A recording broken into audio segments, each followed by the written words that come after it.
महाराष्ट्र माझा, हृदयात महाराष्ट्र, नजरेत कोकण कोकण कोकण.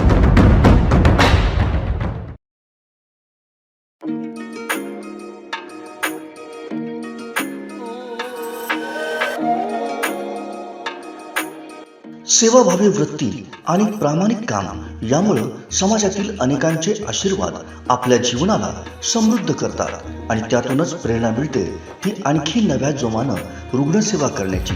या शब्दांना अगदी मूर्तरूप दिले ते ज्यांनी अनेकांच्या जीवनरेखेलाही पुढे जाण्याची अनुज्ञा देणाऱ्या बांदा इथल्या नाईक सिस्टर यांनी.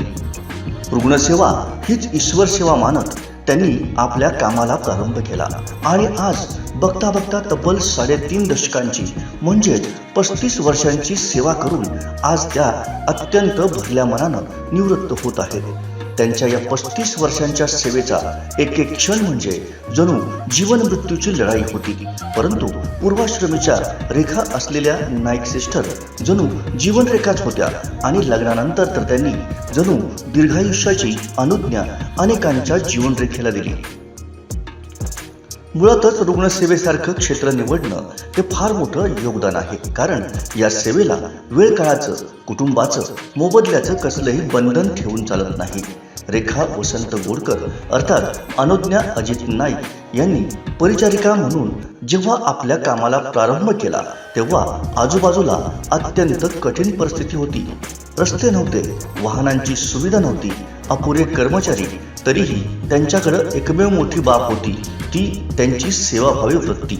त्याचमुळं त्यांनी समोर आलेल्या प्रत्येक संकटावर मात करून अनेकांचे प्राण वाचवले. कैलासवासी वसंत विष्णू गोडकर म्हणजेच सरपंच व सौ कैलासवासी लीलावती वसंत गोडकर या उभयतांच्या पोटी दिनांक 5 जानेवारी 1967 रोजी तिरोडा तालुका सावंतवाडी इथं त्यांचा जन्म झाला. रेखा वसंत गोडकर असं त्यांचं नाव. आपल्या मुली शिकाव्यात अशी आई वडिलांची इच्छा होती. हेच स्वप्न पूर्ण करण्यासाठी अनेक अडचणीतून त्यांनी शिक्षण घेतलं. मोठी बहीण परिचारिका होती आणि तिचाच आदर्श डोळ्यासमोर ठेवून पुढील प्रवास चालू ठेवला.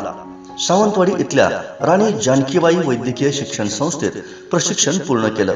सुरुवातीला गावातच त्यांनी रुग्णसेवा सुरू केली. पायी प्रवास तसंच कित्येक वेळा वडिलांच्या सायकलवरून प्रवास करून त्यांनी रुग्णांना सेवा दिली. काही काळानंतर त्यांना शासनाकडून तात्पुरत्या कालावधीसाठी नोकरीवर घेण्यात आलं. खारेपाटण, रत्नागिरी इथं त्यांनी सेवा केली. त्यानंतर पुढील प्रशिक्षणही त्यांनी पूर्ण केलं. 4 मे 1993 रोजी बांदा इथल्या अजित गंगाराम नाईक यांच्याशी त्यांचा विवाह झाला. बांद्यातील नामांकित घराण्यामध्ये नाईक यांची सून म्हणून त्यांचा घरात प्रवेश झाला. अत्यंत खेळीमेळीच्या वातावरणात त्यांनी याही ठिकाणी आपल्या स्वभावामुळे सर्वांचीच मनं जिंकली. अत्यंत चांगल्या रुग्णसेवेमुळे अनेक पुरस्कार त्यांना प्राप्त झाले. बांदासारख्या ग्रामीण परिसर असणाऱ्या आरोग्य केंद्रात नाईक सिस्टर यांच्या या आपुलकीच्या कार्याची दखल घेऊन तत्कालीन आरोग्य व कुटुंब कल्याण मंत्री डॉक्टर विमलताई मुंदडा यांच्या हस्ते त्यांचा फ्लोरेन्स नाइटिंगेल या राज्यस्तरीय सर्वोच्च पुरस्कारानं सन्मान करण्यात आला. त्याचबरोबर विभागीय स्तरावरचा फ्लोरेन्स नाइटिंगेल पुरस्कार त्यांना आरोग्य सेवा मुंबई मंडळ ठाणेचे उपसंचालक डॉक्टर के.जी. देशमाने यांच्या हस्ते सन्मानपूर्वक प्रदान करण्यात आला. या दोन्ही पुरस्कारांमुळे नाईक सिस्टर यांच्या अत्यंत सेवाभावी कार्यामुळे अवघ्या कोकणचा नावलौकिक राज्य पातळीवर कौतुकाला पात्र ठरला. नाईक सिस्टर यांनी या काळात सुमारे 125 पेक्षाही जास्त अशा गर्भवती स्त्रियांची डॉक्टरांच्या सल्ल्यानुसार व्यवस्थित सुखरूप बाळंतपण केलेली आहेत. याचबरोबर त्यांनी कुटुंब कल्याण कार्यक्रमात यशस्वी योगदान दिले. रक्तदान शिबिरात सहभाग घेतला. रुग्णांना उत्कृष्ट अशी सेवा देऊन मार्गदर्शन केलं. यामध्ये त्यांनी लसीकरण, माता बाल संगोपन व त्यांच्या कामगिरीसाठी डॉक्टर आनंदीबाई जोशी पुरस्कारानंही त्या काम करत असलेल्या आरोग्य उपकेंद्राला सन्मानित करण्यात आले. सतत 5 वर्षे A+ गोपनीय अहवालातील त्या एक होत्या. कुटुंब कल्याण उद्दिष्ट 100% पूर्ण केल्याबद्दल श्रीमती विजयालक्ष्मी बिद्री, तत्कालीन मुख्य कार्यकारी अधिकारी, जिल्हा परिषद सिंधुदुर्ग यांच्याकडूनही त्यांना सन्मानित करण्यात आले. काही वर्षापूर्वी माकडतापानं हैदोस घातला होता. बांदा आरोग्य केंद्राच्या अंतर्गत येणारी सटमटवाडी इथं परिस्थिती हाताळण्यासाठी नाईक सिस्टर यांनी स्वतः सहकाऱ्यांसोबत अथक परिश्रम करून साथ आटोक्यात आणली. कोरोना कालावधीतही त्यांनी लसीकरण केलं. पूरग्रस्त विभागातही त्यांनी रुग्णांना अत्यंत चांगली सेवा दिली. वरिष्ठांच्या लाभलेल्या मार्गदर्शनामुळेच आपण यशस्वी काम करू शकलो. यामध्ये मार्गदर्शक म्हणून कैलासवासी डॉक्टर कमलाकर खानविलकर, डॉक्टर जगदीश पाटील यांचं विशेष मार्गदर्शन लाभल्याचं त्यांनी सांगितलं. माझं नाव अनुज्ञा अजित नाईक. मी प्राथमिक आरोग्य केंद्र बांदा येथे परिचारिका म्हणून काम करते. गेले 35 वर्ष मी या ठिकाणी काम करते. रुग्णसेवा ही ईश्वर सेवा मानून मी माझ्या कामाला सुरुवात केली. ईश्वर सेवा म्हटल्यानंतर कधीही कितीही वेळ झाला तरी त्रास होत नाही. रुग्णसेवेचे व्रत घेतल्यानंतर घेतला वसा टाकणार नाही, मातणार नाही, उतणार नाही.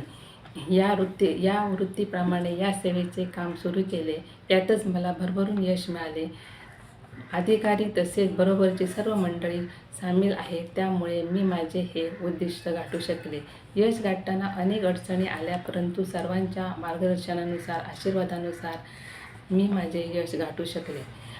आज वयाची 58व्या वर्षी 35 वर्ष रुग्णसेवेचे काम करूनही मी निवृत्त होत आहे.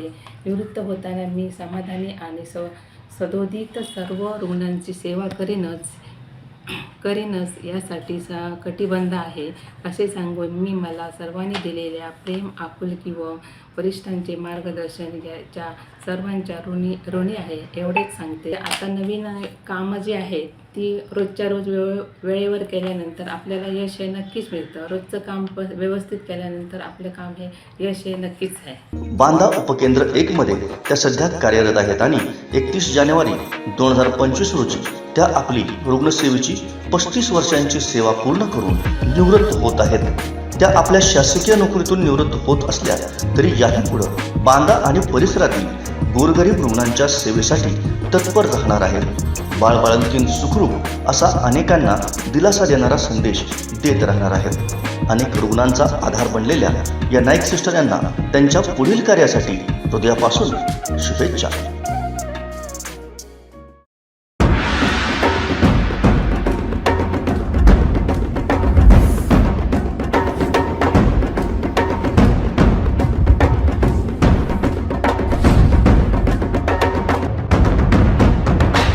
महाराष्ट्र माझा, हृदयात महाराष्ट्र, नजरेत कोकण.